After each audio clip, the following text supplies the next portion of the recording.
حج کے احکام تقریباً اس میں آ گئے. الحج اشہر معلومات. اب رمضان کے بعد جو مہینہ شروع ہوگا وہ حج کا مہینہ ہے. شوال، ذی القعدہ، ذی الحج. شوال کا پورا مہینہ، ذی القعدہ کا پورا مہینہ اور ذی الحجہ کے 10 دن قرآن کہتا ہے یہ حج کے مہینے ہیں. فمن فرض فیہن الحج، جس پر حج فرض ہو گیا پھر وہ کوئی گناہ نہ کرے. فلا رفث ولا فسوق ولا جدال فی الحج. زنا، خواہشات نفسانیہ یا پھر جھگڑا یا پھر کوئی ایسا فسق والا عمل نہ کرے حج جس پر فرض ہو گیا. اب حج کس پر فرض ہوا؟ ہمارے ہاں تو یہی حال ہے کہ بیٹی کی بھی شادی ہو چکی ہو، بیٹے کی بھی ہو چکی ہو، سب کے عقیقے بھی ہو چکے ہوں، ان کے تمام کام سب ہو چکے ہوں، بال سفید ہو گئے ہوں، کمر ٹیڑھی ہو گئی ہوں، تب حج فرض ہو رہا ہے. میاں حج کیا فرض ہو رہا ہے؟ اس وقت تو قبر فرض ہونے والی ہے. ابھی حج جو ہے عمر کے اعتبار سے فرض نہیں ہے. صاحب استطاعت کسے کہتے ہیں؟ حج پر جانے اتنی رقم تمہارے پاس ہے، 1 مہینہ حج کے لیے لگتا ہے، اور جاؤ گے تو تمہارے گھر والوں کو راشن پانی مل جائے گا 1 مہینے کا، تو حج فرض ہو گیا. 50 لاکھ کا گھر بنا لیتے ہیں، 5 لاکھ کا حج نہیں ہو سکتا.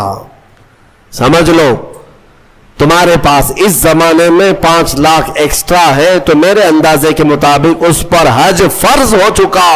اور میرے آقا صلی اللہ علیہ وسلم نے فرمایا جس پر حج فرض ہوا اور وہ حج کے لیے نہیں گیا، میرے آقا فرماتے ہیں مجھے اس کی پرواہ نہیں کہ وہ یہودی ہو کے مرے یا عیسائی ہو کے مرے. حج کی فرضیت کو ہلکے میں لیتے ہیں لوگ. میں وہاں حج میں اکثر جا کر دیکھتا ہوں سب سے بوڑھے حاجی کہیں کے ہوتے ہیں تو ہندوستان کے، پاکستان کے، بنگلہ دیش، سب سے بوڑھے حاجی ایسے لٹکے ہوئے آتے ہیں بیچارے. ان کو نہ عرفات کا میدان معلوم، نہ مینا، نہ مزدلفہ. احکام کیا کریں گے؟ راستے پہ بیٹھ گئے، بلاتے چلیے حاجی صاحب عرفات کا میدان وہاں اس میں ٹھہرنا فرض ہے. کہا نہیں بابا تھک گئے، اللہ معاف کرے گا. اللہ تو یہاں ہندوستان میں بھی معاف کرتا. گئے تو پیسے دے کر کے، احکام تو پورے کرنے ہی ہے. اگر احکام کیے بغیر تم یہ کہتے بیٹھ جاؤ تو میرے عزیزو یہ مذاق ہے. اسی لیے جوانی میں اگر مال آ گیا، استطاعت آ گئی تو جوانی میں حج فرض ہے. انڈونیشیا والوں کے بارے میں ہم نے سنا ہے حج نہیں کرتے تو ان کو لڑکی بھی نہیں دیتے ہیں. شادی کرنے سے پہلے وہاں جوان لوگ حج کر چکے ہوتے ہیں. حج نہیں تو عمرہ. غریب آدمی عمرہ کرے گا تو اس کو بیوی ملے گی.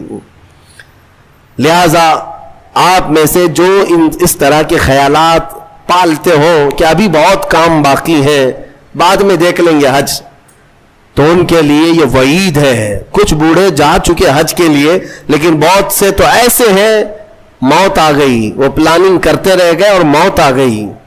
پھر ان کے لیے وہی وعید ہے جو حدیث پاک میں آئی ہے. پتہ نہیں ان کا خاتمہ کس انجام کے ساتھ ہوا ہو.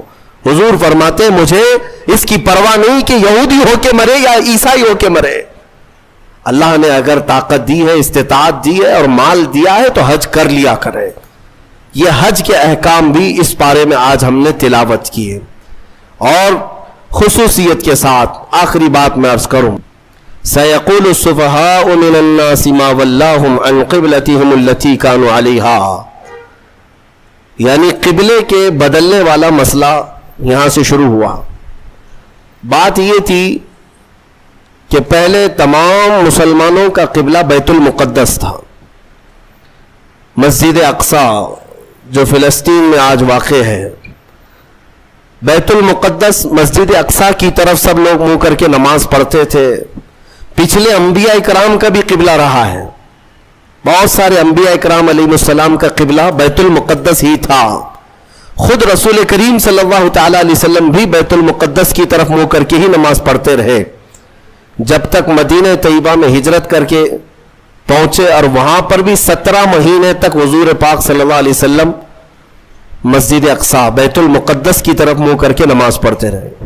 لیکن ایک وقت ایسا آیا میرے عزیزو، رسول کریم صلی اللہ تعالی علیہ وسلم ظہر کی نماز پڑھا رہے تھے صحابہ کو. میں توجہ چاہتا ہوں، مدینے میں دونوں قبلوں کا جو رخ ہے بالکل اپوزٹ ہے. بیت المقدس اس طرف ہے, خانہ کعبہ اس طرف ہے, دونوں اپوزٹ سائیڈ میں ہیں, دو قبلے. آج ہم کس طرف منہ کر کے نماز پڑھتے ہیں؟ خانہ کعبہ کی طرف, کعبے کی طرف منہ کر کے. بیت المقدس مدینے میں جب کھڑے ہوں گے تو بالکل اپوزٹ سائیڈ میں ہوگا, کعبے کے اپوزٹ سائیڈ میں. حضور اکرم صلی اللہ تعالی علیہ وسلم ظہر کی نماز صحابہ کو پڑھا رہے تھے بیت المقدس کی طرف منہ کر کے. 2 رکعت ہو چکی تھی. دل میں خیال آیا رسول کریم کے کہ کاش ہمارا قبلہ بیت المقدس کی بجائے خانہ کعبہ ہوتا تو کتنا اچھا ہوتا, کیونکہ رسول کریم صلی اللہ علیہ وسلم کو مکہ سے بڑی محبت تھی, لگاؤ تھا. پیدائشی وطن بھی ہے, اللہ کا گھر بھی ہے. خانہ کعبہ کی طرف اگر ہمارا منہ ہوتا تو کتنا اچھا ہوتا. یہ کہاں حضور پاک کے دل میں خیال آیا, اور اس خیال کے آتے رسول کریم صلی اللہ علیہ وسلم اپنا چہرہ آسمان کی طرف اٹھا رہے تھے. کبھی آسمان کی طرف دیکھتے اور پھر نماز پڑھاتے. 2 رکعت ہو چکی ہے, اور جب رسول کریم صلی اللہ علیہ وسلم کا چہرہ آسمان کی طرف اٹھا, فوراً جبرائیل امین آیت لے کر نماز میں ہی داخل ہوئے, نازل ہوئے. کیا آیت تھی جس کی آج ہم نے تلاوت کی ہے؟ فرماتا ہے مولا, قد نرا تقلب وجہک فی السماء, اے محبوب ہم آپ کا چہرہ اٹھانا دیکھ رہے ہیں. آسمان کی طرف آپ جو چہرہ اٹھا رہے ہیں آپ, وہ ہم دیکھ رہے ہیں. اللہ فرماتا ہے فَلَنُوَلِّيَنَّكَ قِبْلَةً تَرْضَاهَا, ہم آپ کو اسی طرف پھیر دیں گے جہاں آپ کی مرضی ہوگی. ہم آپ کو اسی طرف پھیر دیں گے, اسی طرف آپ کا قبلہ بنا دیں گے جہاں آپ کی مرضی ہوگی. خدا کی رضا چاہتے ہیں دو عالم, اور خدا چاہتا ہے رضا محمد. اعلیٰ حضرت یہ فرماتے ہیں ساری دنیا کس کی رضا چاہتی ہے؟ اللہ کی. اور اللہ کس کی رضا چاہتا ہے؟ خدا چاہتا ہے رضا محمد. اے محبوب تم راضی ہو, آپ کی مرضی جس طرف ہوگی ہم آپ کو اسی طرف پھیر دیں گے. اتنی بات ہی نہیں, اس کے فوراً بعد جو آیتیں آپ تلاوت کریں گے قرآن پاک سورہ بقرہ میں 2 پارے کا پہلا صفحہ جب آپ پڑھیں ترجمے سے پتہ چلے گا آپ کو. یہ آیتیں تو آئی, اے محبوب ہم آپ کا آسمان کی طرف چہرہ اٹھانا دیکھ رہے ہیں, ہم آپ کو اسی طرف پھیر دیں گے جہاں آپ کی مرضی ہوگی.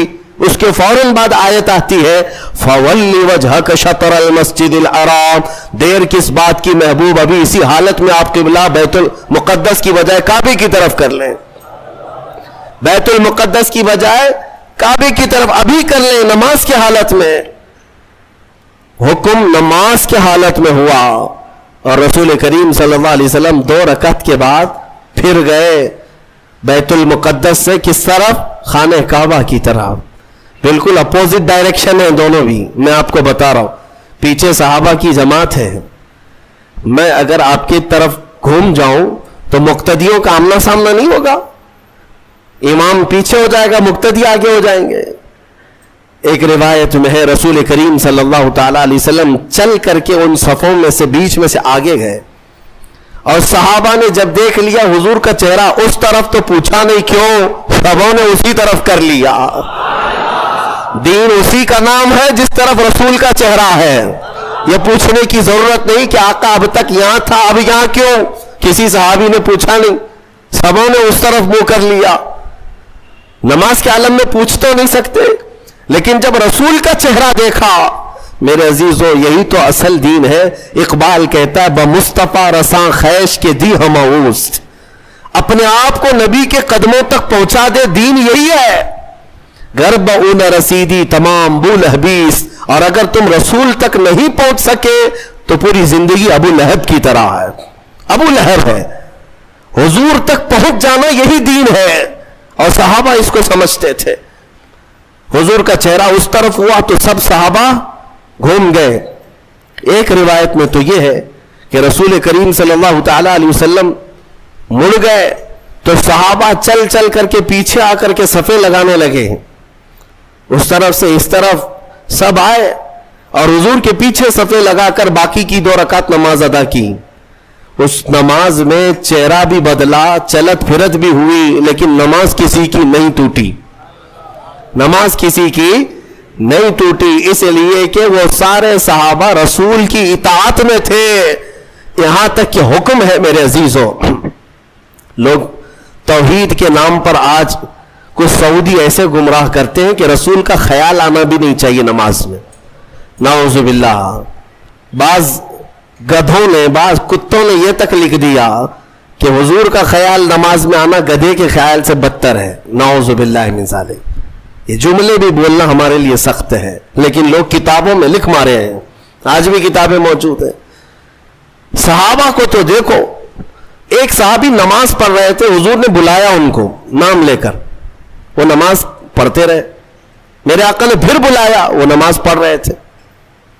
پھر سلام پھیر کر دوڑے دوڑے آئے, یا رسول اللہ آپ نے بلایا. حضور نے فرمایا میں تو کافی دیر پہلے بلایا تھا, اب آ رہے ہو. کہا آقا نماز پڑھ رہا تھا. حضور نے فرمایا کیا تم نے قرآن کی آیت نہیں سنی؟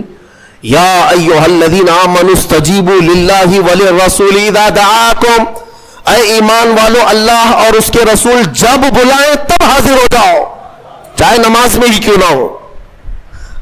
فرمایا نماز میں ہی کیوں نہ ہو, حاضر ہونا ہے. حضور نے اگر ندا دے دی, اس صحابی نے پوچھا نماز چھوڑ کر آ جاؤ, سنو اب مسئلہ کیا ہے.